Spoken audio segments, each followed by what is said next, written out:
ورست أصولها في الماء فأنهد جبالها عن سهولها وأساخ قواعدها في متون أقطارها ومواضع أنصابها فأشهق قلالها وأطال أنشازها وجعلها للأرض عمادا.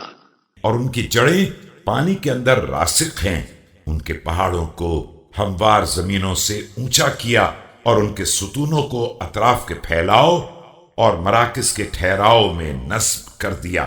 اب ان کی چوٹیاں بلند ہیں اور ان کی بلندیاں طویل ترین ہیں. انہی پہاڑوں کو زمین کا ستون قرار دیا ہے. وأرزها فيها أوتادا فسكنت على حركتها من أن تميد بأهلها أو تسيخ بحملها أو تزول عن مواضعها.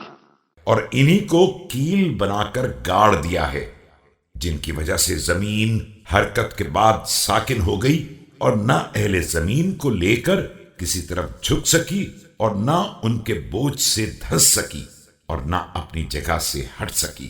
فسبحان من أمسكها بعد موجان مياهها وأجمدها بعد رطوبة أكنافها فجعلها لخلقه مهادا وبسطها لهم فراشا فوق بحر اللجي الراكد لا يجري.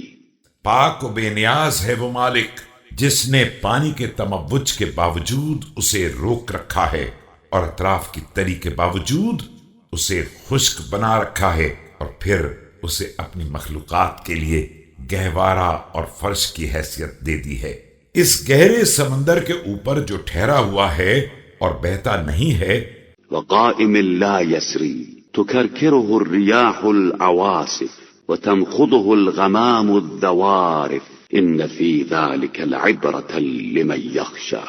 اور ایک مقام پر قائم ہے، کسی طرف جاتا نہیں ہے، حالانکہ اسے تیز و تند ہوائیں حرکت دے رہی ہیں اور برسنے والے بادل اسے مت کر اس سے پانی کھینچتے رہتے ہیں.